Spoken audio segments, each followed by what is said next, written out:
The dark side, beyond the wrestling ring.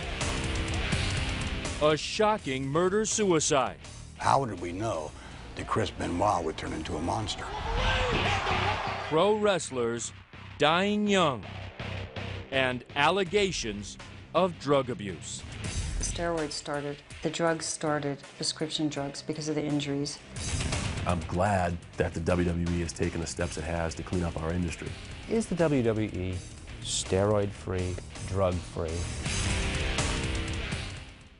Finally, my God, finally, Chris Benoit has become the heavyweight champion of this world. In the fall of 2005, following the year he wore the championship belt, professional wrestler Chris Benoit was at the top of his game. In the ring, with the body of an Adonis, he was slamming opponents, being slammed, and putting on a show. Outside the ring, the former WWE World Wrestling Entertainment Champion was quietly spinning into depression and, in a sense, documenting his own mental breakdown. This is an open letter to Eddie on November 24th, 2005.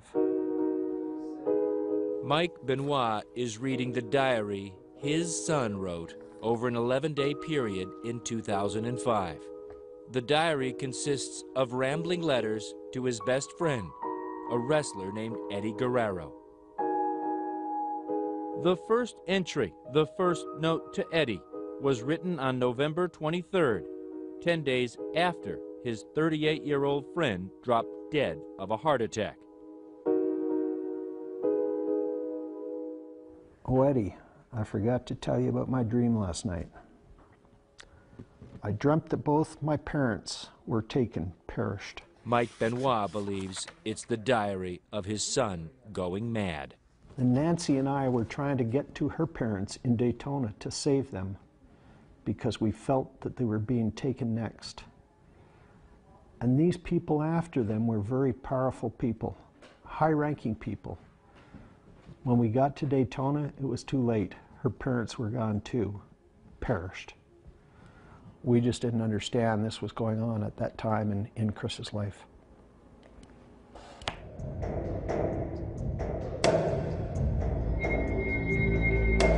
"19 months later, during the weekend of June 22nd, Chris Benoit would suffocate his wife Nancy, their 7-year-old son Daniel, then would walk into the basement of his suburban Atlanta home and hang himself. He was 40. The diary was found outside in the trash by a neighbor. No one saw it coming. Not his fellow wrestlers, not WWE boss Vince McMahon, and not his parents. I would have sent my son in a totally different direction. I realized I do feel some responsibility for what has taken place here. Because you encouraged his drink? Yes, I did. And this is the dream. To be at the top, to be adored or hated by millions of fans. About 16 million people a week tune into the WWE. 2 of their cable programs, Raw and Friday Night SmackDown, are weekly ratings giants. WWE pay-per-view specials generate an average of $100 million per year. The action is fake, the pain is real. The grind never ends. And that's the dark side of wrestling entertainment when many turn to painkillers and steroids. And that combination has fed a numbing statistic. Their death rate was approximately 7 times greater than that age group in the general population. Dr. Keith Pinkard studied wrestling deaths over a 20-year span from 1983 to 2003. He found 64 professional wrestlers, all just 40 years old and younger, had died. A CNN tabulation shows in just the past 5 years, 18 wrestlers under the age of 50 have died.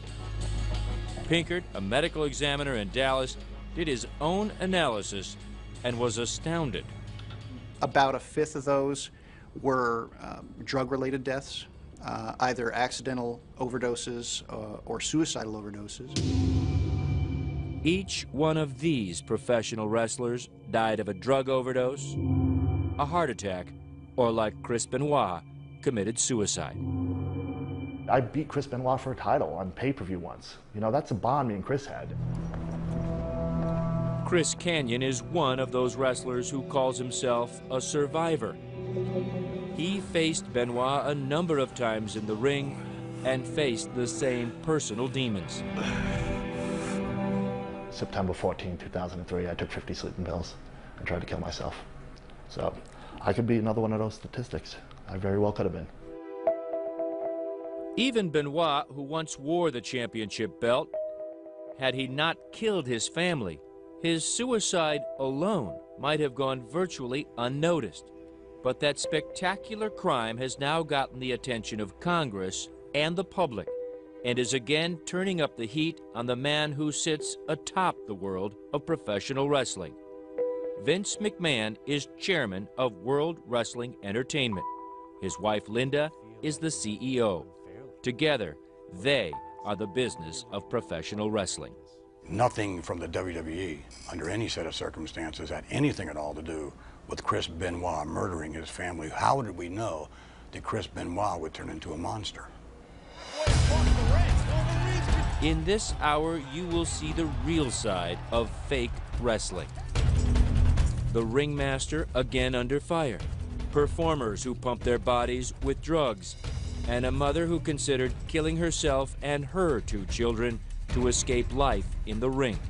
And the only reason I didn't do it is because I couldn't guarantee that we would all die.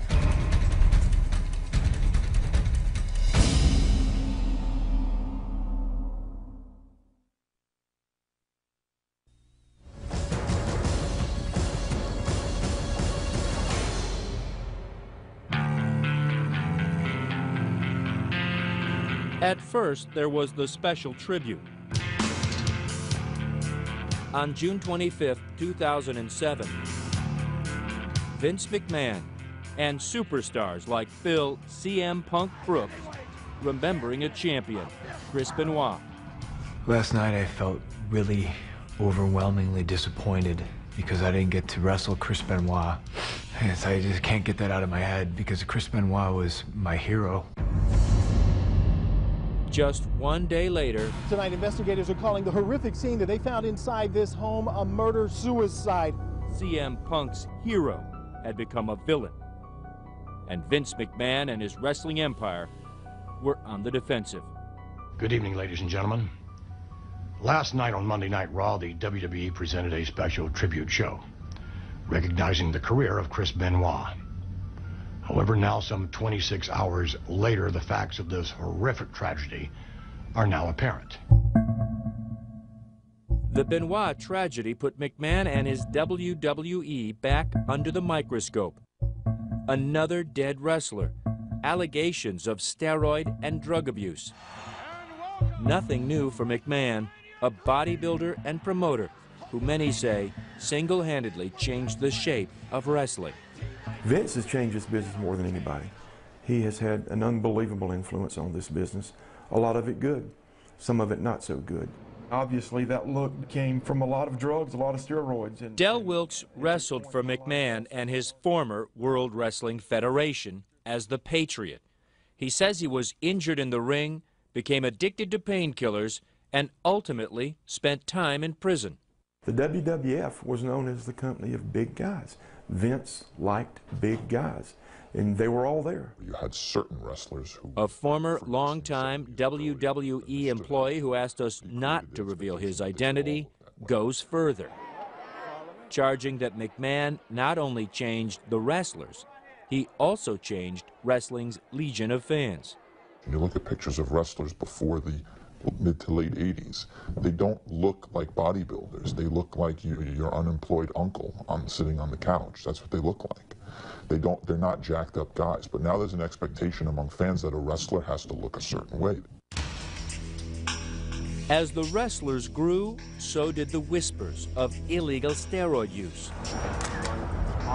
Those whispers turned into headlines when McMahon went on trial in 1994, charged by the federal government with distributing steroids to his wrestlers. The government star witness? McMahon's own, Hulk Hogan. Perhaps the most famous name in all of wrestling. Hogan, whose real name is Terry Bollea, admitted under oath that he had used steroids. He estimated as many as 80% of McMahon's wrestlers were using steroids. Terry! Hogan also testified McMahon knew his wrestlers were on the juice and said that McMahon had ordered steroids for his own use. Despite such damning testimony, McMahon was acquitted, but the trial did lead him to admit to steroid use. The government's long investigation had already led to him announcing an expansion of the drug testing policy for his wrestlers. McMahon tried to assure fans and critics he was serious, saying, "It should come as no surprise to you that the WWF has one of the most comprehensive drug testing education and rehabilitation programs in all of sports." The trial, the scrutiny, and defections to McMahon's biggest rival, the WCW, World Championship Wrestling, led to a downturn in McMahon's fortunes. Eric Bischoff ran WCW for McMahon's arch-nemesis, Ted Turner, who at the time also owned CNN. WCW really dominated the sports entertainment category from probably about 1996 through effectively the first part or the middle of 1998. We were still very, very competitive, if not #1, we're close to it. The WCW and the WWF battled throughout the 90s, and both Turner and McMahon's organizations were dogged by allegations of steroid abuse. It was McMahon, however, who eventually won out. He bought the WCW in 2001, rolled it into his entertainment empire, and became the final word. Yeah, the WWE has, they're the last man standing in the world of professional wrestling. Vince McMahon now lorded over all of wrestling, its profits and its pitfalls. Steroids, human growth hormones, and the quest for bigger people in this industry. You like big guys, right? Well, again, I take exception to the fact that, our locker room now in terms of weight as far as big guys are concerned is lighter than it's ever been in history. There's an expression in our business that here's where you make your money. It's your face. It's what you do with it. McMahon protests, but there's no denying the massive, chiseled, almost unbelievable physiques of many wrestlers, and McMahon's eagerness to promote this look. Irv Muchnick, nephew of legendary wrestling promoter Sam Muchnick, is the author of Wrestling Babylon. Wrestlers see what works for other wrestlers and they copy it. There are only a handful of really top slots where you make huge money.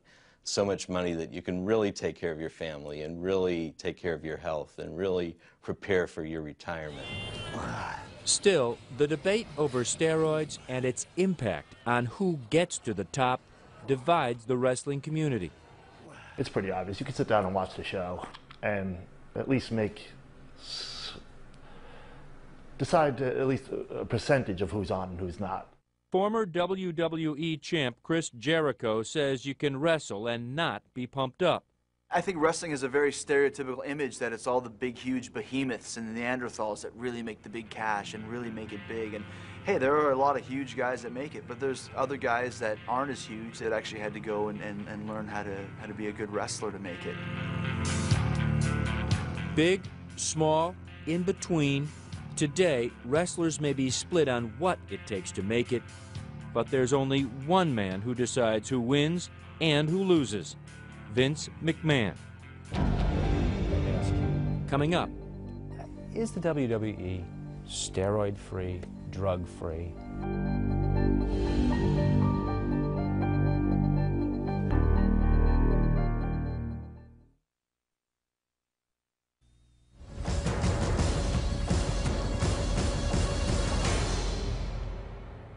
That's Chris as a 15-year-old standing in the Rocky Mountains. He started lifting weights at the age of about 13 in the basement, and he would not go out. If the guys called and said, "Come on out and hang out," he'd say, "No, gotta lift my weights." Even at age 13, Chris Benoit already knew what he wanted to be.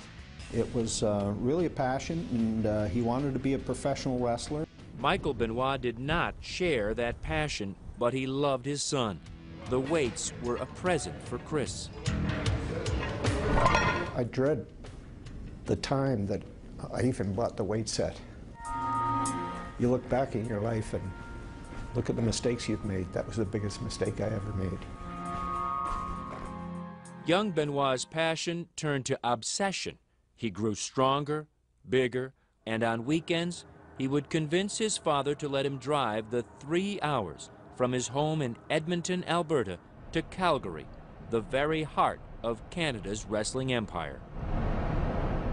He really thought a fellow by the name of the Dynamite Kid, that became his idol, and really his wrestling style, he really followed the Dynamite Kid.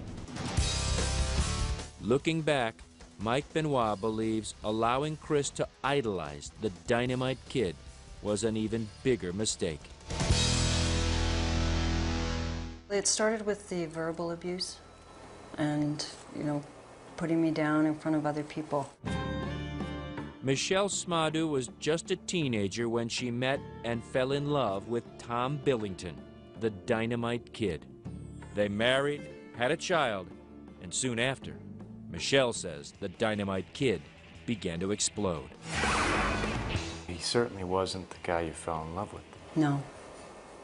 He was the gentleman that kicked out his wife and 3-week-old baby. And do you blame it all on the steroids? Yes. Tom Billington came to Canada from Manchester, England to become a pro wrestler. Like Chris Benoit, Billington was a small man in a big man's ring. For the first time, they were allowing a smaller person to come in and take those top spots. The bigger he got, the more fame he gained, the more in demand he was. From Canada, the Dynamite Kid moved up to McMahon's WWF. He became one half of the British Bulldog tag team, but behind the scenes, he was crumbling. The steroids started, the drug use, prescription drugs, because of the injuries, which also starts with the alcohol. Michelle says at home the kid was out of control, at one time dragging her by the hair, holding a gun to her face. It became so bad that I just wanted to get out, and the way I was going to get out was I put my 2 children on the bed, the master bed, Bronwyn and Merrick, and Tom had a lot of guns, so I went to get his gun. And I wanted to shoot Bronwyn and Merrick, and then myself. And the only reason I didn't do it is because I couldn't guarantee that we would all die. Michelle never told her husband what you have just heard. The night before this interview, she finally told her children. I can't imagine how tough that was to tell them. Did they look at you differently? Well, there was a lot of tears, and we didn't say anything. It was a quiet acceptance. They know that something horrible went on during the marriage. The marriage ended in 1991 when Michelle bought her husband a one-way ticket from Canada back to Manchester, England. This is the Dynamite Kid today. Tom Billington now lives in a public housing apartment outside Manchester. He has lost the use of his legs. A pin sticks out from one of his toes. he readily admits wrestling did this to him. Wrestling and the fact he ignored doctors who told him to stop. I needed the money. I went back to wrestling because I needed the money. The other British Bulldog, partner Davy Boy Smith, his younger cousin, died of a heart attack at age 39. Billington, who was only 48 years old, says he might have suffered the same fate were it not for a drug overdose that led a doctor to discover an enlarged heart. So he said he's analysed from taking steroids. So he said, don't take steroids again, you'll be okay. So anyway, I've never touched the steroids since 1991. Well, before then I did regular, you know, for years. In fact, he says, for years, many of McMahon's wrestlers took steroids. The bigger the physique, the bigger the promotion. I took it for the job. Because I was in the WWF, most of them was all big men. So I thought, well, I'll do it too. Billington says the steroids came from doctors, from friends, even steroids meant for horses. He took them all, took a terrible pounding in the ring, and like his now dead partner, began taking extensive amounts of painkillers. My back, my knees, oh Christ, my shoulder, different things. Yeah, I took painkillers. Tom Billington has never laid eyes on a 16-year-old daughter, born after his marriage broke up. He remains bitter about Michelle, saying she's brainwashed his children. He does admit holding a shotgun to her head, but insists he was not violent. I don't think it was violent. I mean, I put a shotgun under her chin once, but I had no shells. I only pretended that. This is the man Chris Benoit idolized. Shortly after Benoit's death, a British newspaper quoted the Dynamite Kid, harshly criticizing Benoit. "We've all been through it," Billington is quoted, "but we didn't take it out on our loved ones." He told us maybe it was the drugs. It can make you aggressive, the steroid. But I don't, well, personally, I wouldn't, you don't go and kill your bleeding kid, would you? Or wife, whatever. Coming up, new revelations about Chris Benoit's death and the Benoit family's search for answers. I said to my wife, I said, it's our only hope.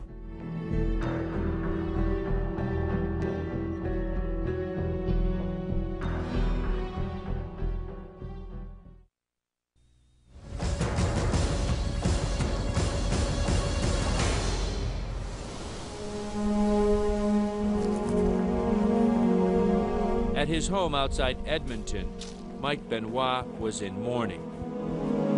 It was 4 days after his son's family was found dead in their Fayetteville, Georgia home. The headlines declared his son a suicidal murderer. But why? Mike Benoit didn't know where to begin. I called a funeral parlor in Atlanta to pick up his remains, and we were going to have him cremated. So I was in the process of making those arrangements when I got a call from Chris Nowinski. Chris Nowinski is a former WWE wrestler who left the business in 2003 after suffering multiple concussions. He founded the Sports Legacy Institute, an organization that explores the dangers of undiagnosed concussions in sports. Nowinski was calling because he wanted a piece of Chris Benoit's brain. So that they could do some tests to see if there was any signs of brain damage. I said to my wife, I said, it's our only hope. And I really knew in my heart that because this isn't the son that we knew and loved. Through cooperation from the Benoit family, we have had the opportunity to examine the brain tissue obtained from the autopsy of Christopher Benoit. You see these brain cells here. In September, the Institute held a news conference in New York to release its findings. Chris Benoit, the researchers announced, had the brain of an elderly Alzheimer's patient. This is a normal example on the left. It's smooth, it has the round cells. Christopher Benoit's brain, you see the projections, the connections here. The slides reveal severe damage throughout all regions of his brain tissue, attributable to multiple undiagnosed concussions. I think that these extensive changes throughout his brain, to me, and I think the others in our organization believe that it is enough to very likely explain aberrant behavior, including suicide and even homicide. While other doctors have been more cautious about linking brain damage to violent behavior, the Institute's finding was the answer Mike Benoit needed, and it turned his grief into anger. Because the last paragraph said it's because of the nature of the way Chris wrestled that this is why he sustained the brain injuries. So they were basically blaming my son for this. Like the Dynamite Kid he idolized, Chris Benoit was a wrestler's wrestler. Small in stature, he made up for it with soaring maneuvers, including his trademark, the flying headbutt. Chris Canyon says Benoit would take the abuse for the love of the show. So me and him wrestled each other a bunch of times, and it was never about what can I do to you to make me look good. It was what can we do together to make the match look good. And looking good meant taking real hits to the head. Although the McMahons are aware of some of the Institute's findings, they say they have not yet studied the report. These studies, have not been, they've not been proven, if you will. Haven't been even critiqued by other members of the scientific community. As a result, McMahon is moving with caution. The only thing we've done really is, from a conservative standpoint, is just don't use chairs to the head. But other than that, it's what it is in the ring. Accidents do occur. It's not ballet, as they say. He did have some kind of brain injury, to get back to that point. I would think from a business standpoint, Mr. McMahon, you would be concerned about that, if you are concerned about your wrestlers. There's no question we are. We're concerned about everything.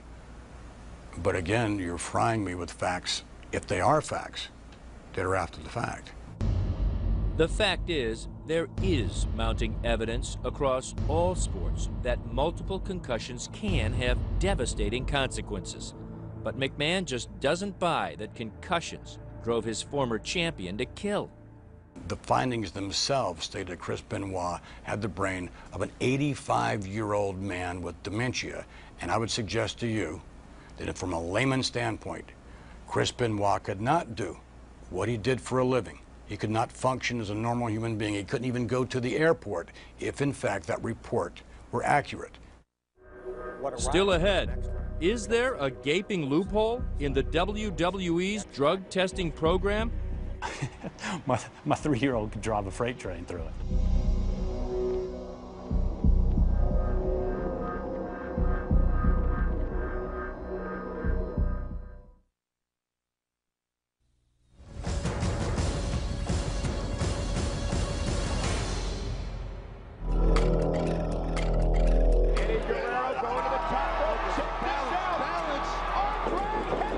On November 13, 2005, wrestler Eddie Guerrero dropped dead of a heart attack in a Minneapolis hotel room.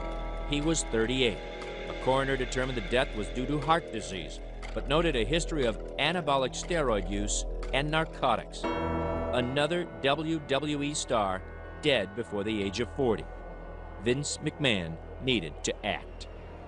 And once again, a drug testing policy was implemented, although it has many, many deficiencies in it, in my judgment. Dr. Gary Wadler is a world-renowned expert in the study of steroids, drugs, and athletes. He is also a longtime critic of McMahon. Wadler testified as an expert witness for the prosecution in the federal case against McMahon in 1994. During the government's investigation that led to that trial, McMahon announced the launch of what he called the most comprehensive drug testing in all of sports. McMahon says the program was successful for a while. The cost of that at that time, we were not a public company, was extraordinary. We suspended that. We had to compete. We lost money. It was a private company. We lost millions of dollars for more than 1 year. and quite frankly did not have the funds to continue this program, and especially when our competition would not. More than a dozen years later, Wadler is convinced steroids and drugs remain rampant in the WWE. He is also convinced McMahon could clean it up with a serious drug testing program, which Wadler insists the WWE does not have. Well, certainly it's far, far, far short of where it needs to be. There is a gold standard, and I measure all these sporting activities and entertainment, if you will, activities against that gold standard, and it's miles apart. That gold standard exists here at the Olympic Training Facility in Colorado Springs, where Travis Tigert heads up the U.S. Anti-Doping Agency. Under his direction, athletes are randomly tested and, if caught just once, face a 2-year suspension from competition. If caught a second time, they can be banned for life. If there's a desire to have a truly effective anti-doping program and to be as clean as you possibly can be, I haven't seen any excuse that's been put forward up to this point why that can't be done. Like Wadler, Tigert believes McMahon and the WWE are not serious about running a clean program. He says look to the WWE's own policy.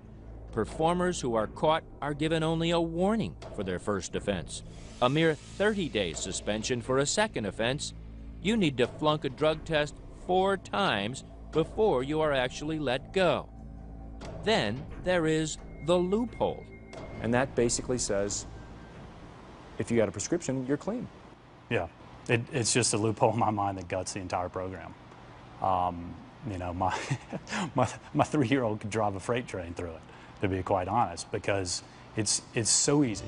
Like many other wrestlers with the WWE, Chris Benoit found no problems getting a prescription. Authorities in Georgia say one of Benoit's doctors was prescribing a 10-month supply of anabolic steroids to the wrestler every 3 to 4 weeks. To his credit, to build a better drug testing program, Vince McMahon hired Dr. David Black, who helped the NFL develop its rigorous testing. Black says he was brought on to clean up the WWE. Were you apprehensive about stepping into the ring with these guys?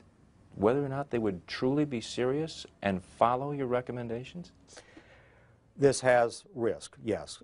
If I believed the talent were not going to cooperate, if I believed that the WWE was not sincere in this effort, then I've made a foolish decision. But I've listened.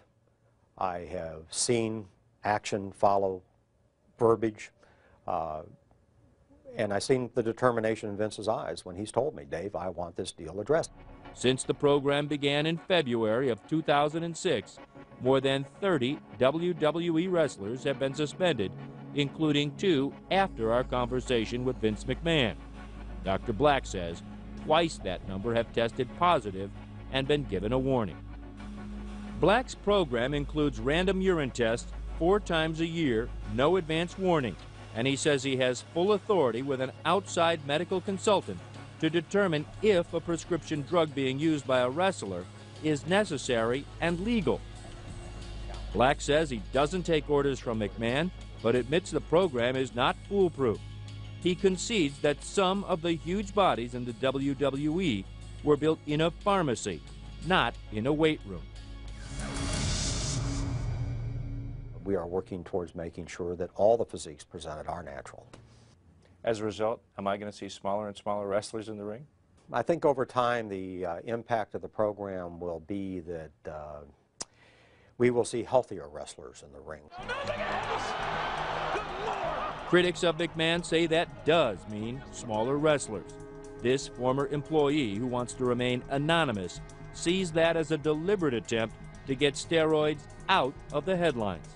When the steroid scandal first happened in the early 90s, and a lot of these guys came off the gas and they got smaller, the business also suffered. Now, he says, it's happening again. The death of Benoit, the death of Guerrero, the allegations of steroid use run amok, and a congressional committee asking questions. Suddenly, there are smaller WWE stars, one whose very gimmick is to be drug-free. When we come back, You're Mr. I'm straight edge. I'm straight edge. What the hell does that mean?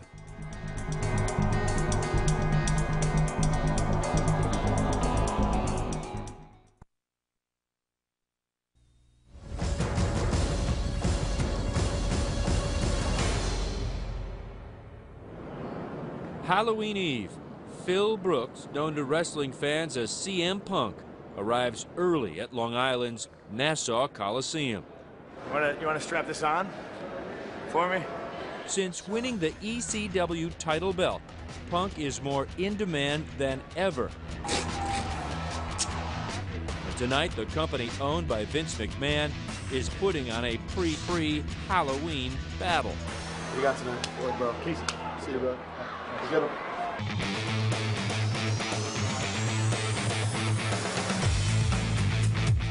CM Punk is literally half their size, but is suddenly becoming a big star, promoted not only for his skill in the ring, but the lifestyle he calls straight edge. It means I don't drink, I don't smoke, I don't do drugs. I guess to a lot of people, I am boring. Punk's clean lifestyle stands out at the WWE. This guy is the current Extreme Championship wrestler. He's getting star treatment. Y'all give it up for CM Punk! Yeah, boy! He's tapped for radio interviews. I think what stuck with me from being a kid was the British Bulldogs. Even his workouts get interrupted with the press calls, like this one from Germany. You know, you've been at it for 10 years, but your sudden rise to fame at this time has to do with the fact that the WWE wants to hold you up as an example, saying, look, we've got a clean wrestler. I think it was, I don't think that's the sole reason. I think it was more circumstance, you know? I mean, all this stuff started to happen, and I just happened to be there. While the WWE is trying to put the Benoit story behind it, its wrestlers can't escape nagging questions about steroid abuse.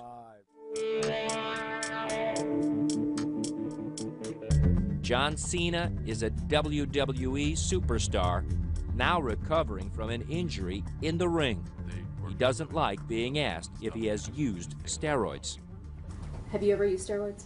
Absolutely not. This is a crazy question, and it's something that it's tough to answer just because of the way society is now, the way people conceive things, because performance-enhancing drugs have got the spotlight, and it's a hot thing to talk about. The McMahons, Linda and Vince, insist their drug policy is for real, and the accusation that it's just for show to take the heat off is not true. The federal government didn't suggest that we start a program of this nature. The media didn't suggest that we start a program of this nature. It started because it was the right time to do it. We had the funds to do it. It was the right thing to do. Is the WWE steroid-free, drug-free? I don't think that there's any organization in the world, be it entertainment or be it sport, that can tell you that they are totally drug-free. Evidence of that surfaced just this past September, 3 months after Benoit's death. A prosecutor in Albany, New York, found 10 current wrestlers on the customer list of an internet pharmacy accused of dealing illegal steroids. So we took action immediately, the same day. They weren't actually caught by the WWE's drug policy. They were caught by some local prosecutor. Sure. Chris Benoit was one of them.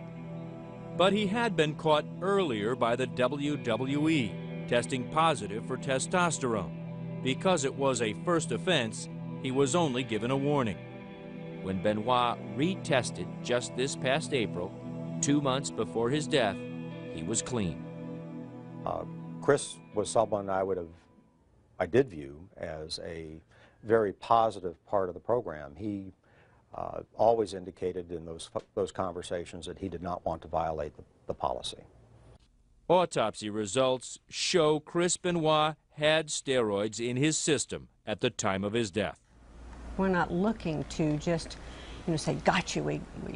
We want to protect the health and well-being of the men and women who are part of World Wrestling Entertainment. as it turned out. The McMahons are holding up their testing program, which now includes heart scans for their performers, as an example of a positive turn in a tough business. They have even offered to pay for drug and alcohol rehab for former wrestlers. But McMahon is not about to accept any blame for what others do to themselves.